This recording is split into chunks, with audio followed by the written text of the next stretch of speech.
Hello दोस्तों, क्या हाल है आपके। आई होप सब मस्त हो गए। तो आज हमारा स्वतंत्रता आंदोलन स्टार्ट हो गया। इससे पहले हम लोगों ने पढ़ लिया आधुनिक काल, जिसमें गोरखाओं के बारे में देख लिया। उससे पहले हम लोगों ने बात करी है चंदों के बारे में।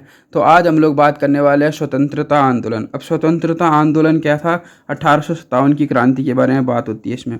अब 1857 की क्रांति के बारे में बात होती है। देखो, 1857 की जो क्रांति थी इसका कुछ खास असर नहीं हुआ। ठीक हो गया, इसका कुछ खास असर नहीं हुआ। रीज़न क्या था? देखो, जो रीज़न क्या था खुद देखो। इसका रीज़न था कि जो गोरखा लोग थे वो लोग बहुत अत्याचारी थे। अब वो अत्याचारी थे तभी तो इनको क्या कहा जाता, देखो, गोरख्याली कहा जाता था ना। क्यों कहा जाता था? क्योंकि ये लोग बहुत अत्याचार करते थे लोगों के ऊपर। तो अब जो अंग्रेज़ थे वो लोग उनकी अपेक्षा कम अत्याचार करते थे, तो लोगों को उनका जो लगा थोड़ा सुझाव वो अच्छा लगा कि हाँ, ये लोग उनसे थोड़ा बहुत तो कम अत्याचार कर रहे हैं। तो पहली बार तो देखो, पूर्ण गोरखा शासक की अपेक्षा लोगों को अंग्रेजी शासन सुविधा लग रही थी। ठीक है, जो अंग्रेजी शासन सुविधावादी लग रही थी। दूसरा क्या हुआ, अब कुमाऊं कमिश्नर रेमजे काफ़ी कुशल और उदार शासक था। ठीक है, मतलब जो उस टाइम पर कुमाऊं का, कब की बात कर रहा हूँ, 1857 में कुमाऊं का कमिश्नर कौन था? क्वेश्चन इस तरह से पूछा जाता है। क्वेश्चन क्या पूछेगा कि बताओ 1857 में कुमाऊं का कमिश्नर कौन था? तो अब दिमाग में छपना चाहिए बिल्कुल। तो उस टाइम पे आपको याद रखना चाहिए, कुमाऊं का कमिश्नर कौन था? रेमजे था। कौन था? Ramsay, Henry Ramsay. और वो क्या था? काफ़ी कुशल और उदार शासक था। ठीक। तीसरा पॉइंट क्या था, अब जैसे अंग्रेज लोग आते थे ना, तो वो लोग क्या करेंगे, एक तरह से उनको यातायात चाहिए, शिक्षा चाहिए, संचार चाहिए। वो सब लोग सभी जानते थे अंग्रेज लोग। तो जैसे ही आए, राज्य में शिक्षा, संचार और यातायात नियमों का जो साधन है उनकी क्या हो गई, बढ़ोतरी हो गई। और जबकि उस टाइम पे यहाँ क्या थी, कमी थी इसके कहाँ, राज्य में। और जो टिहड़ी नरेश था वो तो सामने से अंग्रेजों के प्रति बहुत ही ज़्यादा भक्ति रखता था। कौन कौन रखता था? याद करना, टिहड़ी नरेश किसके प्रति? अंग्रेजों के प्रति। ये चीज़ें नहीं पूछी जाती है कि 1857 के टाइम पर कुमाऊं का कमिश्नर कौन था? तो हेनरी रेमजे क्या था? कुमाऊं का कमिश्नर था 1857 के टाइम। अब उपरोक्त जो बातों के बावजूद राज्य में कुछ छिटपुट। अब देखो, लेकिन यार एक चीज़ बताओ, हर किसी का मन जो होता है एक जैसा तो नहीं हो सकता। तो होता क्या है, इन सब बातों के बावजूद भी राज्यों में थोड़े बहुत क्या हुए कहोगे, कुछ आंदोलन हुए थे। अब उसके बाद क्या, पहला आंदोलन किसने बनाया था? मोस्ट इम्पोर्टेंट आपको इसको लिखना है, इस पॉइंट को आपने मोस्ट इम्पोर्टेंट लिखना है। मोस्ट मोस्ट मोस्ट, क्योंकि इस पॉइंट से पेपर में पूछा जाता है। अब इस पॉइंट में ऐसा था क्या, तो याद होगा आपको, कालू सिंह मेहरा। मेहरा ये चीज़ क्या है? ये नाम है एक बंदे का। किसका? कालू सिंह मेहरा। ये एक खुद गुप्त संगठन बनाया इसने अंग्रेजों के प्रति लड़ने के लिए। और ये जो था, इसको कहा जाता था उत्तराखंड का प्रथम स्वतंत्रता संग्राम सेनानी। याद रखना, किसको कहा जाता था उत्तराखंड का प्रथम स्वतंत्रता संग्राम सेनानी। ये इंपॉर्टेंट चीज़ है। अब देखो, इसको आपको इम्पोर्टेंट लिखना ही पड़ेगा, क्योंकि ये है इम्पोर्टेंट भाई, मोस्ट इम्पोर्टेंट। ये पेपरों में उठाकर डायरेक्ट दे देता है कि उत्तराखंड का प्रथम स्वतंत्रता सेनानी कौन था? तो कालू सिंह। कालू सिंह था तो, लेकिन ये पूछा जाता है कि कौन से ज़िले में था वो। ठीक है, तो वो रहता था चंपावत ज़िले में। अब चंपावत ज़िले में भी कहाँ पर? बेसुंग एक गांव था जो कहाँ था? लोहाघाट। ठीक है, बेसुंग गांव था, जो बेसुंग गांव था कहाँ था? लोहाघाट में। इस तरह से क्वेश्चन पूछा सकता है। ठीक है, बेसुंग का मतलब जो किसी की सुनता नहीं था। कालू सिंह, कालू काला है तो किसी की सुनेगा नहीं। तो कालू सिंह जो था वो चंपावत ज़िले के बेसुंग में रहता था। ठीक है, वहाँ इसका गांव था और ये लोहाघाट में स्थित है। ठीक हो गया, कालू सिंह। अब देखो, आदमी लोगों को बहुत ज़्यादा तड़पाओगे तो वो क्या हो जाएंगे, उनमें क्या हो गया, अंदर से तुम्हारे प्रति क्या हो जाता है, भावना जो होती है काली होना स्टार्ट हो जाती है। तो इस तरह से आप देखना, कालू सिंह था। कालू सिंह मेहरा जो था उसने क्या करा था, एक गुप्त संगठन का क्या करा था, बनाया था। गुप्त संगठन का नाम पूछ लेते हैं। कभी पेपर में क्या होगा, कभी पेपर में आपसे पूछा जाता है कि गुप्त संगठन जो कालू सिंह मेहरा ने बनाया उसका नाम क्या था? तो याद रखना वो था क्रांतिवीर। क्रांतिवीर, क्रांति जो होगी उनकी बात तो होगी, तो क्रांतिवीरों की बात है। ठीक है, बनाकर अंग्रेजों के खिलाफ रखा। इसको याद कर लो, उत्तराखंड का प्रथम स्वतंत्रता सेनानी कालू सिंह मेहरा कहाँ रहता था? लोहाघाट, चंपावत जिले में। कहाँ पर? लोहाघाट। और गांव का नाम बेसुंग। ठीक है। बिसुंग बिसुंग था। और इसने कालू सिंह मेहरा ने क्या कर रखा था, कहा मैंने, इसने एक गुप्त संगठन का निर्माण करा था अंग्रेजों के प्रति लड़ने के लिए, और उसका नाम क्या था, क्रांतिवीर। ये मोस्ट इम्पोर्टेंट है, मैं इसको 3 बार समझाया है, रीजन है क्योंकि पेपर में पूछा जाता है। उसके बाद क्या होता है देखो, इतना समझ में आ गया ना, ये सरयू नदी के तट वाला। अब होता क्या है, 14 जून से 2 जुलाई 1929 तक गांधी जी और नेहरू जी ने कुमाऊं क्षेत्र में हल्द्वानी, भवाली, तड़ाई खेत, अल्मोड़ा, बागेश्वर और कौसानी आदि स्थानों पर सभाएं की। ये तो यहाँ पे से पूछा क्या जाता है, वो चीज़ इंपॉर्टेंट है। वहाँ से पूछा क्या जाता है कि गांधी जी ने जो कौसानी है वहाँ कितने दिन रहे, ठीक है, तो वहाँ पे कितने दिन प्रवास करा। तो याद रखो ये चीज़ इंपॉर्टेंट है। तो गांधी जी कितने दिन, 12 दिन रहे। कहाँ रहे, तो कौसानी में रहे। अब गांधी जी कौसानी में किस नाम से मतलब गीता की भूमिका लिखी, ठीक है, मतलब वहाँ जब कौसानी में रहे तो गांधी जी ने किस नाम से तो गीता की भूमिका लिखी, तो अनासक्ति योग की स्थापना करी। ये पूछ सकता है कि आपसे क्वेश्चन पूछा जाएगा, जब गांधी जी कौसानी में थे तो उन्होंने किसकी स्थापना करी, तो अनासक्ति योग की स्थापना करी। और वो गांधी जी जो थे वो जो कौसानी में कितने दिन रहे, यही पूछा जाता है। तो आपको याद रखना है कितने दिन रहे, 12 दिन रहे, ठीक है। इस तरह से क्वेश्चन जो होता है ना वो फैक्ट बेस में इस तरह से आता है। ये नहीं पूछा जाएगा कि कब से कब गांधी जी ने वहाँ पर क्या कह रहे, किन किन के साथ पे, या कहाँ का कौन कौन से क्षेत्र हैं जहाँ पर उन्होंने सभाएं स्थापित करी। कभी कभार बाई लक पूछा जाता है, लेकिन मोस्ट इम्पोर्टेंट इसमें यह है कि गांधी जी कौसानी में कितने दिन रहे और वहाँ पर उन्होंने किस चीज़ की स्थापना करी। अब गांधी जी जो थे वो वहाँ रहे और उन्होंने क्या करा, योग, अनासक्ति योग की स्थापना करी कौसानी में, 12 दिन वहाँ रहे। और आपने सुना होगा कि कौसानी को लोग क्या कहते हैं, भारत का स्विट्जरलैंड कहा जाता है। और ये किसने कहा था कि जो कौसानी है भारत का स्विट्जरलैंड, तो याद रखना कौन थे, महात्मा गांधी ने। अब उसके बाद क्या देखो, 16 से 24 अक्टूबर 1929, देखो 1929 का तो चल ही रहा है। गांधी जी ने कहाँ कहते हैं, गढ़वाल क्षेत्र में कई सभाएं की। सभाएं क्यों की, आपको इतना तो पता ही है ना, किस लिए करी थी सभाएं गांधी जी ने। गांधी जी ने सभाएं क्यों की थी, क्योंकि उस टाइम पे आंदोलन चल रहे थे, ठीक है। अब होता क्या है उसके बाद, ये चीज़ है बहुत इंपॉर्टेंट चीज़ है। 26 जनवरी 1930 किस दिन की बात है, जिस दिन हमारा गणतंत्र दिवस मनाया जाता है। कब, 26 जनवरी और 1930। हुआ क्या था, अब गणतंत्र दिवस के दिन हम लोग करते हैं क्या, तिरंगा फहराते हैं। यह आप लोग को पता है कि भाई गणतंत्र दिवस के दिन क्या करते हैं, हम तिरंगा फहराते हैं। फहराते नहीं फहराते, बिल्कुल सर फहराते हैं। अब जब तिरंगा हम लोग कब फहरा रहे हैं, गणतंत्र दिवस के दिन फहरा रहे हैं, ठीक है। केवल 26 जनवरी 1930 की बात है, क्योंकि 1929 तक का गांधी जी जो थे वो क्या कर रहे थे, गढ़वाल में। तो उसके बाद देखो क्या होता है, मैंने कहा 26 जनवरी 1950 की बात है, जिसमें क्या टेढ़ी रियासत के अलावा सब जगह झंडे फहराए गए, ठीक हो गया। अब होता क्या, साबरमती, इंपॉर्टेंट कहाँ से आता है, ये चीज़ें इंपॉर्टेंट है, इस लाइन को अब इंपॉर्टेंट करना। ये देखो, पूछा जाता है कि उत्तराखंड से, यहाँ से पेपर में क्या पूछा जाता है कि उत्तराखंड से जो गांधी जी का डांडी यात्रा था उसमें किन किन लोगों ने भाग लिया था। अब वो तीनों का नाम आता है, ठीक है। टोटल कितने लोगों ने, 78 लोगों ने सत्याग्रह में भाग लिया, जिनमें से 3 लोगों का नाम आता है। पहला कौन था, ज्योतिराम कांडपाल, दूसरा भैरव दत्त जोशी, और तीसरा कौन था, गोरखाई खड़क बहादुर। कौन, गोरखाई खड़क बहादुर, ठीक है।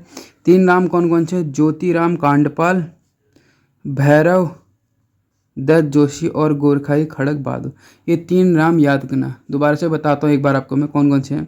एक था ज्योति।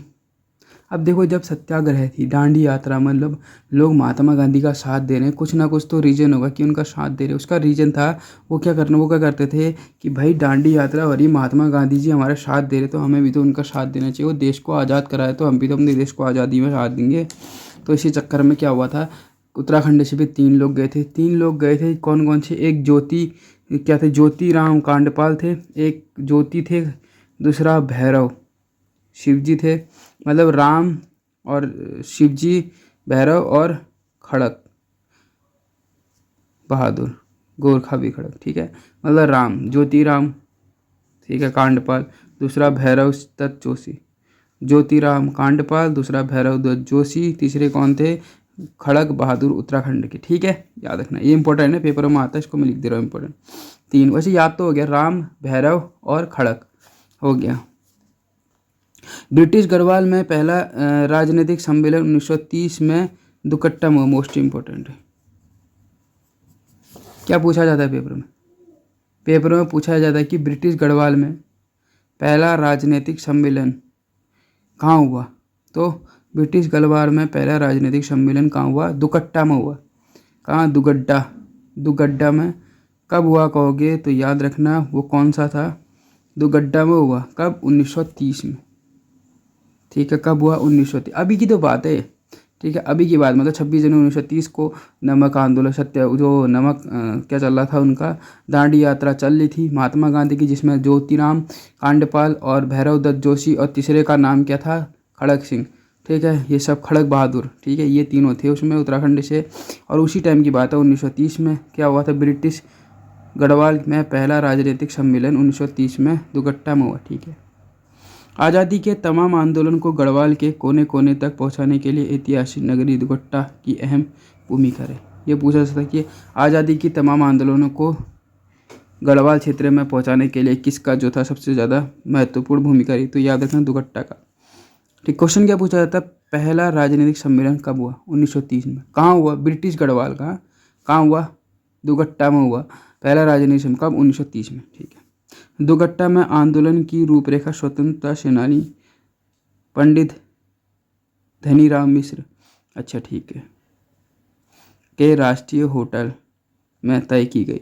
यह होटल 1942 तक आंदोलनकारियों का मुख्य स्थल था, लेकिन अब यह अमूर्त धरोहर खंडहर में तब्दील हो गया। अच्छा ठीक हो गया, मतलब दुगट्टा में आंदोलनकारियों का जो रूप था वो कहाँ था? मतलब दुगट्टा में आंदोलनकारियों की स्वरूप रेखा स्वतंत्रता सेनानी पंडित धनीराम मिश्र, कक्ष में धनीराम मिश्र। समझ में आया? मैंने कहा दुगट्टा में कौन था? एक स्वतंत्रता सेनानी, कौन था? पंडित धनीराम मिश्र। ठीक हो गया, इसके राष्ट्रीय होटल में तय की गई। यह होटल 1942 तक आंदोलनकारियों का मुख्य स्थल, ठीक है, लेकिन अब यह अमूल।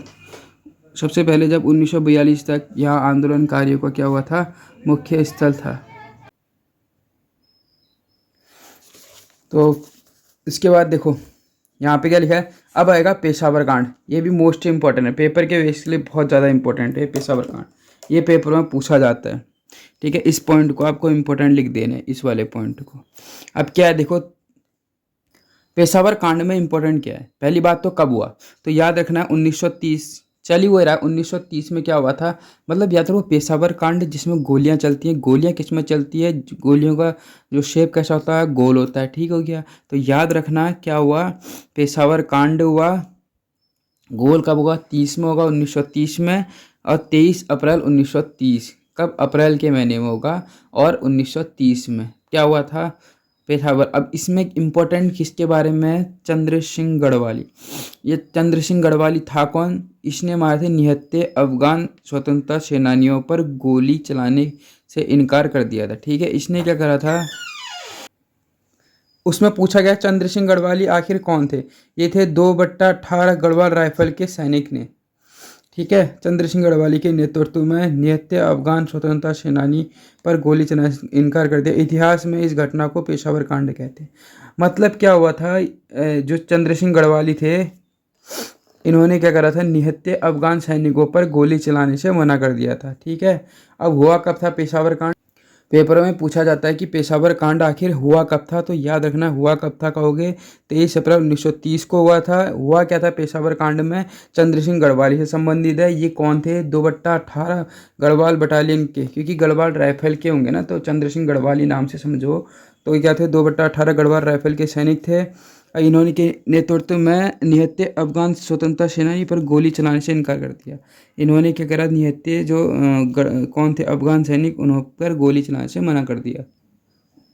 ठीक है, अब होता क्या, पूछा पेपर में जाता है कि बताइए कि जो ये पेशावर कांड था ये कब हुआ था? तो 23 अप्रैल 1930 को हुआ था।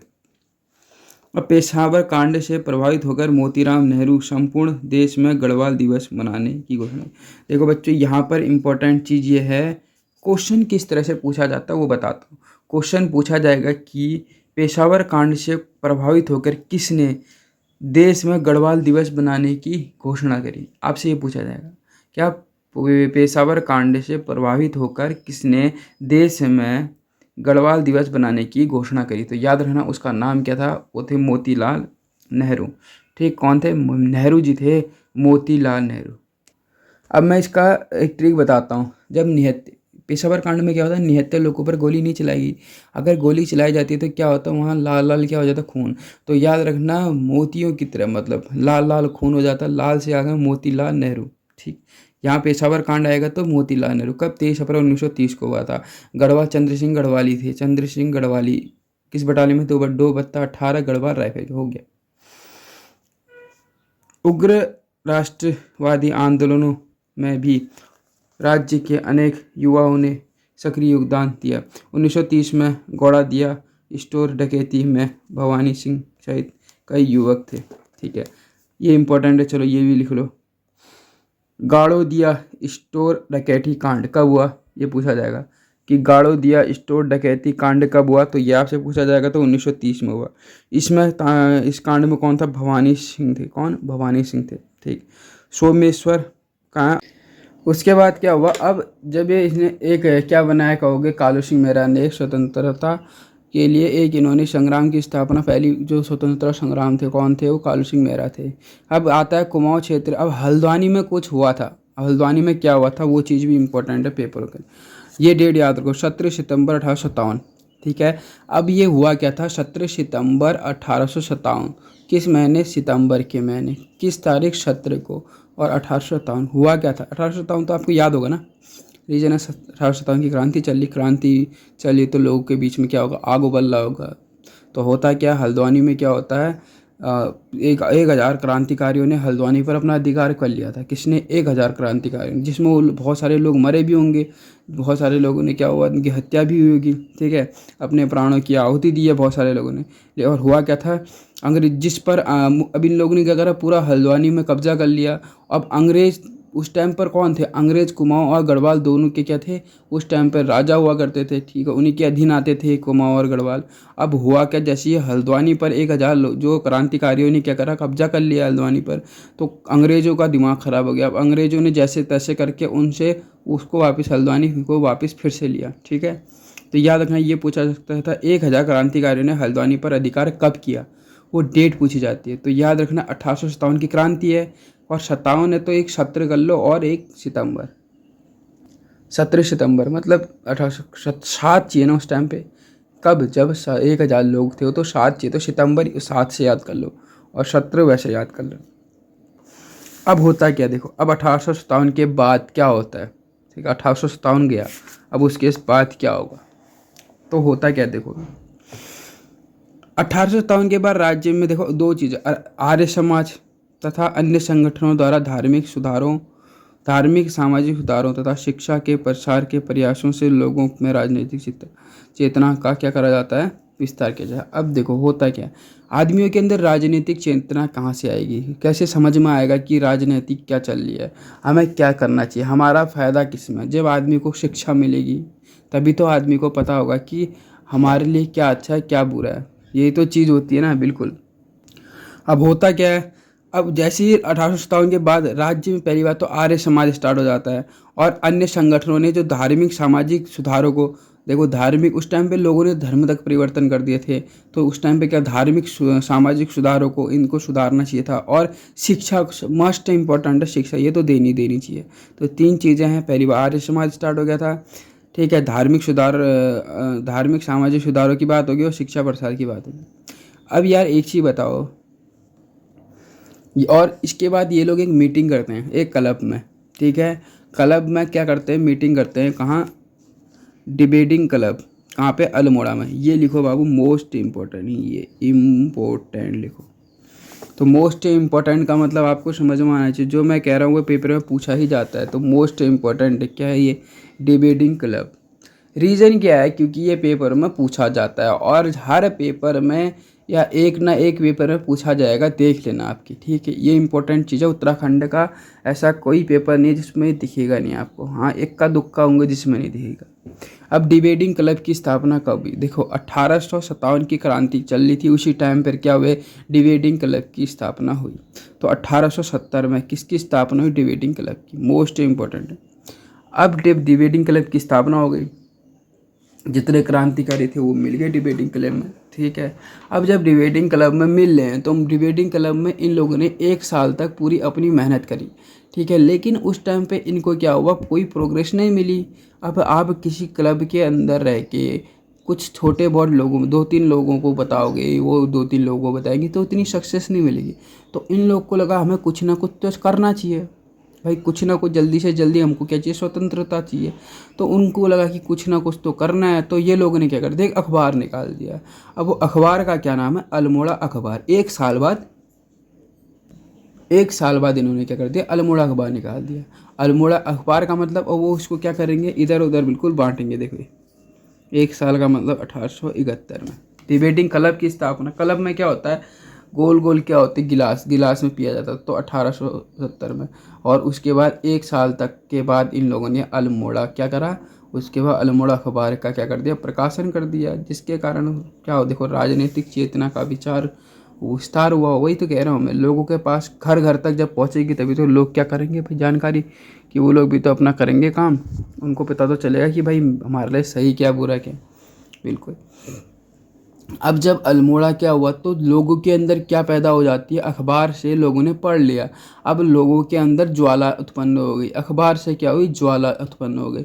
ज्वाला उत्पन्न होने की जो डेट है वो याद रखना, 16 साल, सॉरी, अल्मोड़ा अखबार के निकलने के 15 साल बाद है। तो 15 साल बाद 1886 में, ये भी इम्पोर्टेंट है।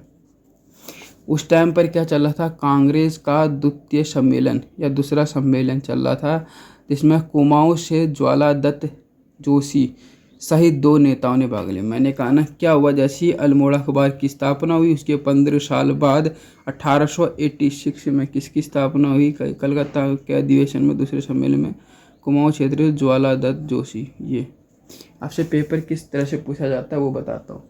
आपसे पूछा क्या जाता है बताऊं, आपसे पूछा जाता है कि कलकत्ता के किस सम्मेलन में, या कि हाँ किस सम्मेलन में कुमाऊं से ज्वाला दत्त जोशी गई थी। तो याद रखना कौन से सम्मेलन, दूसरे सम्मेलन।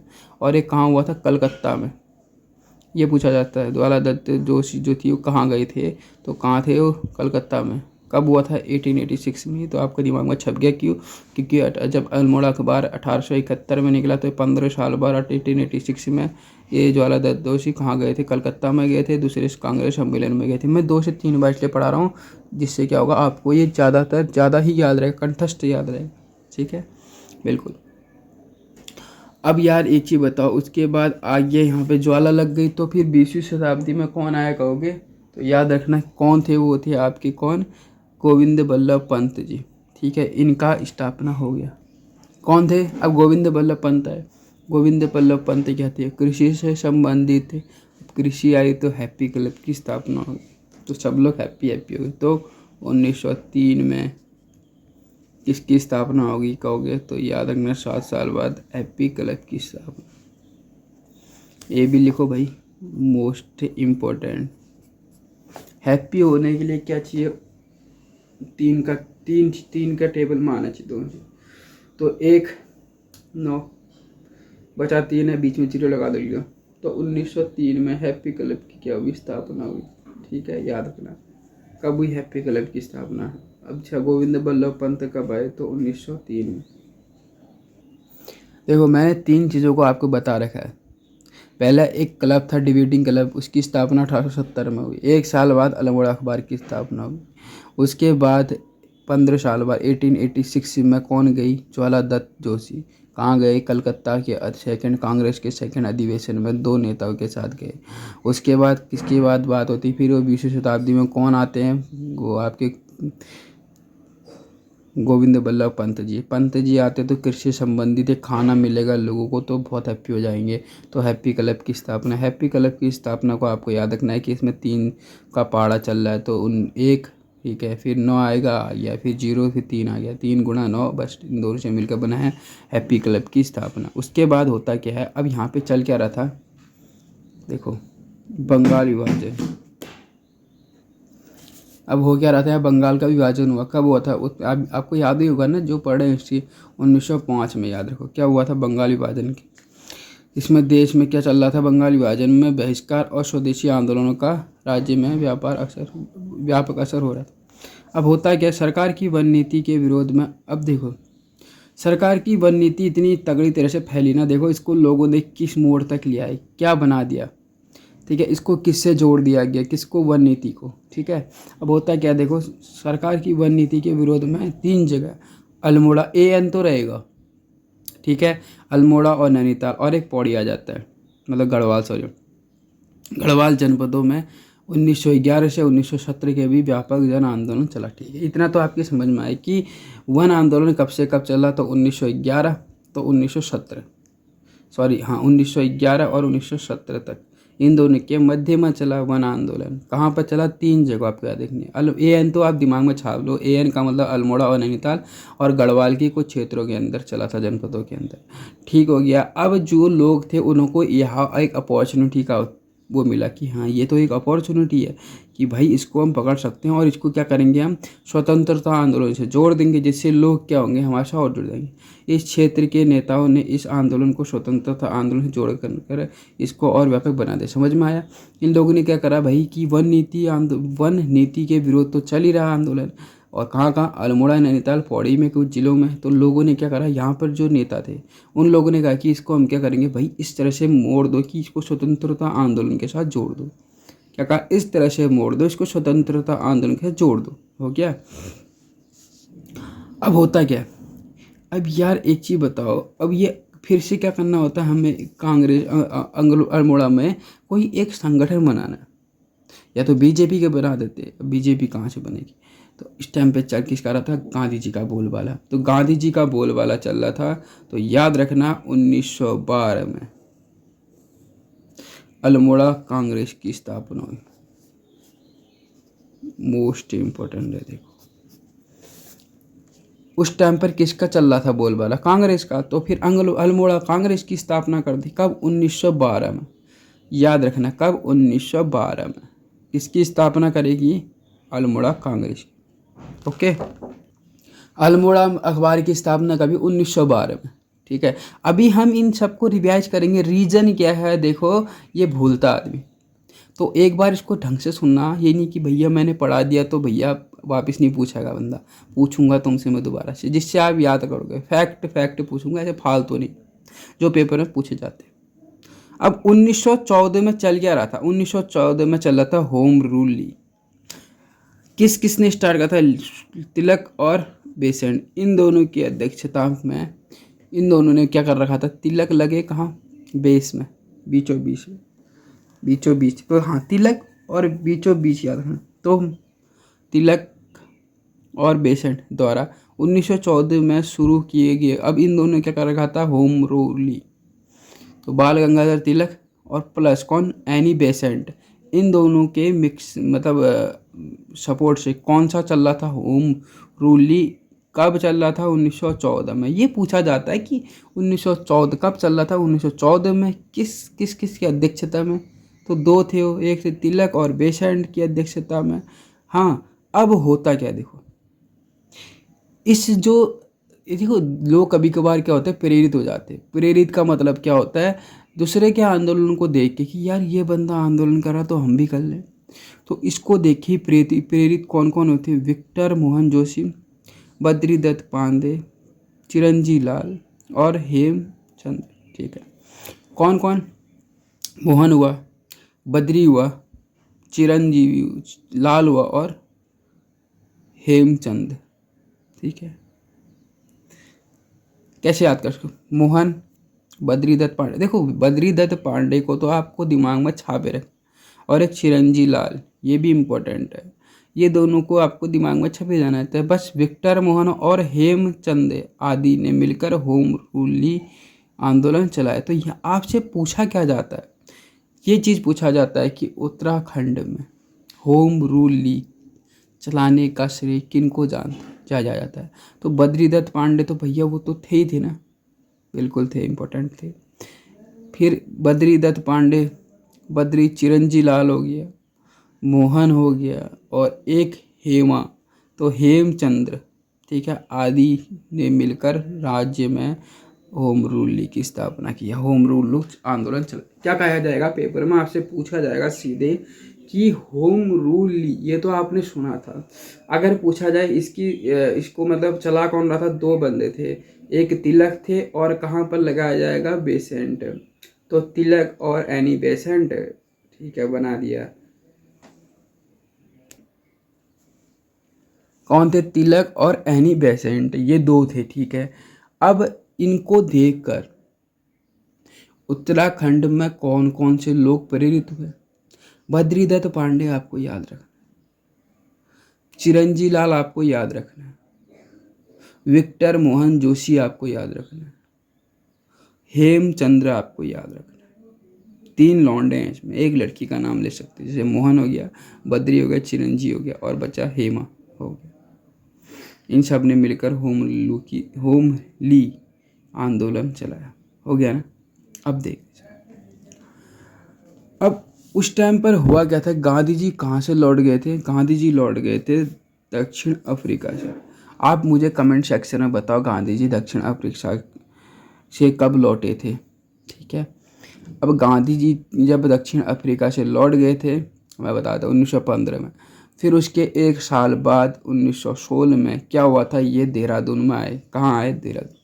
आपसे पेपर में क्या पूछा जाता है, देखो आपसे पूछा जाता है गांधी जी देहरादून में कब आए, तो याद रखना गांधी जी जो थे वो देहरादून में कब आए कहोगे तो 1916 में। जब यह 1915 में कहाँ से आए कहोगे, दक्षिण अफ्रीका से लौटे, तो ये देहरादून कब आए, 1916 में आए। हो गया, बिल्कुल। अब देखो इसको लिखा इम्पोर्टेंट, जो मैं इम्पोर्टेंट कह रहा हूँ बहुत बढ़िया भाई, बहुत बढ़िया है, इम्पोर्टेंट चीज़ें हैं, फैक्ट टू फैक्ट पढ़ा रहा हूँ, ज़्यादा याद रहता है। और वीडियो देखो अच्छी लगती है तो लाइक करना है, चैनल सब्सक्राइब कर देना है, और क्या कहें, बेल नोटिफिकेशन दबा लो, जिससे क्या होगा, हर वीडियो आएगी तो आपको पता चल जाएगा। अब होता है क्या, देखो राज्य की सामाजिक, आर्थिक, राजनीतिक एवं शैक्षिक समस्याओं के विचार। देखो यहाँ पर कुमाऊं परिषद का विकास होता है या गठन होता है कब, जब गांधी जी कहाँ आ रखे होते हैं, देहरादून में आए। तो कब गांधी जी जब देहरादून में आए, कब आए, 1916 में। कब, 1916 में गांधी जी कहाँ आए, देहरादून में आए थे ना। तो उसी टाइम पर याद रखना कुमाऊं परिषद की स्थापना हो। रीजन क्या था कुमाऊं परिषद, मतलब कुमाऊं परिषद का जो स्थापना हो, इसका रीजन भी तो कुछ ना कुछ होगा। तो याद रखना सामाजिक, आर्थिक, राजनीतिक, शैक्षणिक समस्याओं पर विचार करने के लिए गोविंद बल्लभ पंत। अब यहाँ पर जो है मैं एक चीज़ बता रहा हूँ, जब आपकी जीबी क्या होती है, जीबी अभी है इस तरह से, तुम नेट चलाते हो, बिल्कुल चला, जीबी है, ऐसे पूछा जाता है ना क्वेश्चन, क्या होता है, जीबी है, बिल्कुल सर, जीबी है। जी का मतलब होता है गोविंद बल्लभ पंत, बी से बद्रीदत्त पांडे, और एच का मतलब होता है क्या, हर गोविंद पंत। क्या, हर गोविंद पंत। गोविंद याद हो गया ना, फिर से गोविंद है, फिर है बद्रीदत्त पांडे। इन तीनों के प्रयासों से 1916 में कुमाऊं परिषद का गठन हुआ। ठीक, अब पेपर में आपसे क्या पूछा जाएगा वो क्वेश्चन आपको मैं बताता हूँ।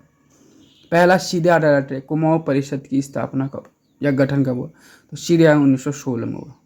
ये किसके सहायता से कुमाऊं परिषद की स्थापना हुई, तीन लोगों का नाम लेगा। तो सीधे याद रखना है, जब आपके मोबाइल में जीबी रहेगी तभी आप क्या कर सकते हो, कुमाऊं परिषद की स्थापना कर सकते हो। तो जीबी है तो जी से गोविंद बल्लभ पंत, जी से गोविंद, बी से बद्रीदत्त पांडे, और एच से होता है हर गोविंद पंत। ठीक है, तीनों है, गोविंद पंत, ये भी हर गोविंद, ये भी गोविंद पंत, और बद्रीदत्त पांडे के प्रयास कुमाऊं में क्या होता है, कुमाऊं परिषद की स्थापना। आगे चलकर यह परिषद कुली बेगार, कुली उतार, जंगलात कानून, बंदोबस्त प्रणाली आदि स्थानीय समस्याओं के साथ स्वतंत्रता आंदोलन में भी महत्वपूर्ण भूमिका निभाने लगा। अब ये कुमाऊं परिषद था, ये क्या हुआ, कुली बेगार, जहाँ पर लोगों ने कहा कि हम तुम्हें कार्य के बदले बेगार नहीं देंगे। कुली उतार, ठीक है, जंगलात कानून, जो जंगलों पे लगने वाला कानून था, और बंदोबस्त प्रणाली, जो भूमि का बंदोबस्त करते थे। ठीक है, कुली बेगार और कुली उतार दो थी, एक बेगार एक उतारना, फिर जंगलात कानून हो गया और बंदोबस्त प्रणाली आदि स्थानीय समस्याओं के साथ स्वतंत्रता आंदोलन में भी महत्वपूर्ण भूमिका निभाने लगा।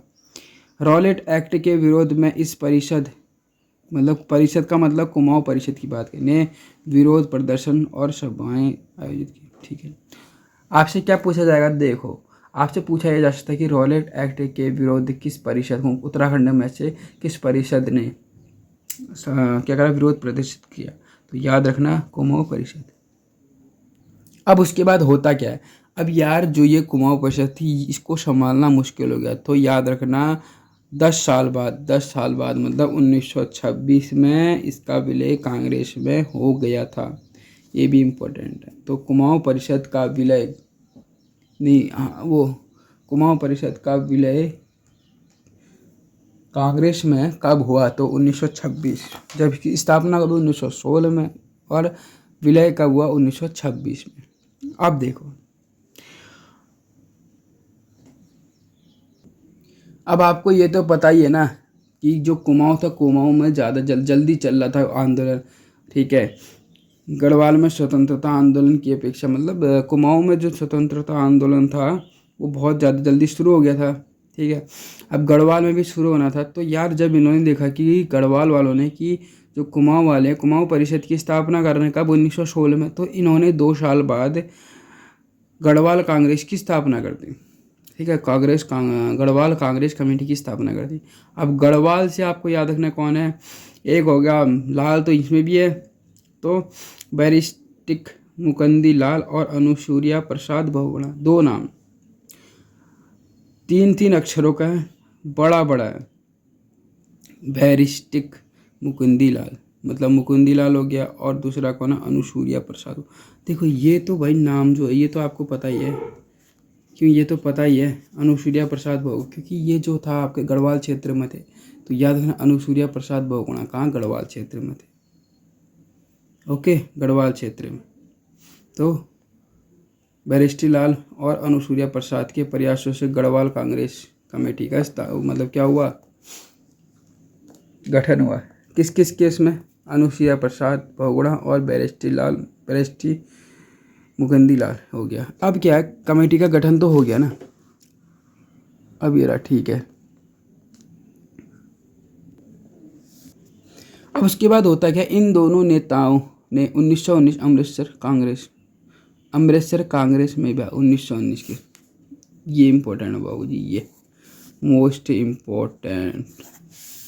पेपर में क्या पूछा जाएगा, अमृतसर में हुआ था कुछ 1919 में, क्या हुआ था, एक कांग्रेस का सम्मेलन था 1919 में। तो पूछा जाता है 1919 में कौन 2 बंदे थे जो गढ़वाल से गए थे, तो अब यार ये तो याद हो गया। एक हो गया, देखो पहला वाला तो आपको याद है अनुसूया प्रसाद बहुगुणा, दूसरा कौन है, बैरिस्टिक मुकुंदी लाल, कौन, बैरिस्टिक मुकुंदी लाल। तो बैरिस्टिक मुकुंदी लाल और अनुसूया प्रसाद बहुगुणा ये क्या गए थे 1919 में अमृतसर कांग्रेस में, इन्होंने भाग लिया था। ठीक हो गया, इसके बाद ये इम्पोर्टेंट और आ गया, जो मैं इम्पोर्टेंट, इसमें इम्पोर्टेंट ज़्यादा है, जो इम्पोर्टेंट मतलब जो है उसी में लिखाऊंगा, फालतू नहीं लिखाना है। 1920 में गांधी द्वारा शुरू किए गए असहयोग आंदोलन में राज्य के लोगों ने बढ़ चढ़कर भाग लिया। अब ठीक है, अब पूछा जाता है कि बताइए असहयोग आंदोलन कब स्टार्ट हुआ, तो 1920 में। अब इसमें ये हमारे क्वेश्चन के बेस पे आते हैं जो उत्तराखंड से हैं कि जो असहयोग आंदोलन था इसमें उत्तराखंड से किन लोगों ने भाग लिया, उसका नाम बताओ। तो याद रखना उनका नाम क्या है। देखो पहले हम लोगों ने क्या करा था, जब किसकी कुमाऊं परिषद की बात करी तो जी भी है, तो यहाँ जी सी है, अब यहाँ आएगा जी सी है, तो जी सी का मतलब गोविंद बल्लभ पंत। अरे यार सॉरी, इसमें करना क्या आपको याद रखना है, यहाँ पे हो जाएगा सी बी, ये हो जाएगा कुमाऊं परिषद में जी भी है, यहाँ पे आएगा सी बी है क्या, सी बी है, सी का मतलब क्या है, क्या होगा देखो सी बी है, सी बी है का मतलब सी से चिरंजी लाल, बी से बद्रीदत्त और हरगोविंद यहाँ भी है, देखो ये दोनों यहाँ भी है, बद्रीदत्त पांडे और हरगोविंद दोनों जगह है। यहाँ पे क्या था यहाँ पे यहाँ गोविंद बल्लभ पंत है, यहाँ पे कौन आगे हैं, इधर देखो पंडित गोविंद बल्लभ पंत, यहाँ चिरंजी लाल आगे, ठीक है। इन दोनों के नेतृत्व में कुमाऊं मंडल में 40,000 स्वतंत्रता सेनानी ने बागेश्वर में सरयू के तट पर खुली बेगार न देने की कसम। देखो क्वेश्चन क्या पूछा जाता है, ठीक है, क्वेश्चन क्या पूछा जाएगा। पहली बात तो किन लोगों ने असहयोग आंदोलन में भाग लिया, 3 नाम है।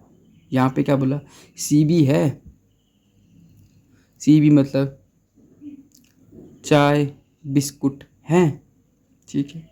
यहाँ पे लोग क्या करना, असहयोग आंदोलन में तो लोगों को क्या चाहिए, चाय और बिस्कुट है, ये पूछा जाएगा। तो चाय मतलब चिरंजी लाल, बी मतलब बद्रीदत्त पांडे, है मतलब हरगोविंद पंत, हो गया। अब हुआ क्या था इस टाइम पे कुमाऊं मंडल में, ये जो लोग थे 3, इनके सहयोग में मतलब ये लोग जो कहते थे वो मान लेते। तो 40,000 स्वतंत्रता सेनानियों ने ये पूछा था किस नदी के तट पर और कहाँ, तो बागेश्वर नदी, सॉरी बागेश्वर में। अब देखो पेपर में क्या पूछा जाता है कि बागेश्वर में कौन सी नदी बहती है, तो याद रखना सरयू के तट पर, क्या सरयू नदी के तट पर। अब याद होगा ना बागेश्वर में बहने वाली नदी सरयू, तो सरयू नदी के तट पर कुली बेगार ना देने की कसम ली, क्या कुली बेगार ना देने की कसम ली, इससे संबंधित सभी रजिस्टर नदी में बहा दिए। अब इससे संबंधित जितने भी रजिस्टर थे कहाँ बहा दिए गए, नदी में, जिसके कारण कुली हम बेगार हम ना दे सकें, ठीक है। ये चीज़ इंपॉर्टेंट है, याद होना चाहिए। हुआ क्या था, सोमेश्वर के नज़दीक कहाँ चंदोला में 1937 में शांतिलाल त्रिवेदी ने इनके प्रयासों से गांधी आश्रम की स्थापना हो गई, इतना याद हो गया, ठीक। अब इसे राजनीतिक गतिविधियों का केंद्र माना गया। 2 सितंबर 1947 को कमिश्नर ने वहां मौजूद कार्यकर्ताओं को गिरफ्तार कर लिया। अब हुआ क्या था, जब सोमेश्वर में गांधी आश्रम हो गया था तो वहां पर लोग क्या हुए, एकत्रित होने लगे। एकत्रित कौन होंगे, जो राजनेता से जुड़े हुए, ठीक है, जिनकी राजनीति से जुड़े लोग हैं। वही तो कह रहा है, देखो क्या कर, राजनीतिक गतिविधियों का केंद्र हो गया। अब होता क्या, वहाँ पे बहुत सारे लोग इकट्ठा होने लग गए। तो अब 2 सितंबर का महीना आया और 1942 में वहाँ पर जितने भी क्रांतिकारी लोग थे या जितने भी कार्यकर्ता थे उनको गिरफ्तार करते और गांधी आश्रम में ताला लगा दिया। क्वेश्चन पूछेगा कि गांधी आश्रम में ताला कब लगाएंगे, तो याद रखना 2 सितंबर 1942 को, 2 सितंबर 1942 को क्या करा गया, गांधी आश्रम में ताला लगा दिया गया। ओके दोस्तों, हुआ क्या था, सोमेश्वर के नज़दीक कहाँ चंदोला में 1937 में शांतिलाल त्रिवेदी ने इनके प्रयासों से गांधी आश्रम की स्थापना हो गई, इतना याद हो गया, ठीक। अब इसे राजनीतिक गतिविधियों का केंद्र माना गया। 2 सितंबर 1947 को कमिश्नर ने वहां मौजूद कार्यकर्ताओं को गिरफ्तार कर लिया। अब हुआ क्या था, जब सोमेश्वर में गांधी आश्रम हो गया था तो वहां पर लोग क्या हुए, एकत्रित होने लगे। एकत्रित कौन होंगे, जो राजनेता से जुड़े हुए, ठीक है, जिनकी राजनीति से जुड़े लोग हैं। वही तो कह रहा है, देखो क्या कर, राजनीतिक गतिविधियों का केंद्र हो गया। अब होता क्या, वहाँ पे बहुत सारे लोग इकट्ठा होने लग गए। तो अब 2 सितंबर का महीना आया और 1942 में वहाँ पर जितने भी क्रांतिकारी लोग थे या जितने भी कार्यकर्ता थे उनको गिरफ्तार करते और गांधी आश्रम में ताला लगाते। क्वेश्चन पूछेगा कि गांधी आश्रम में ताला कब लगाएंगे, तो याद रखना 2 सितंबर 1942 को, 2 सितंबर 1942 को क्या करा गया, गांधी आश्रम में ताला लगा दिया गया। ओके दोस्तों मिलते हैं नई वीडियो के साथ। चलिए, वीडियो अच्छी लगती है तो लाइक और चैनल सब्सक्राइब कर दीजिए, और अब इसके आगे का पार्ट कल करेंगे।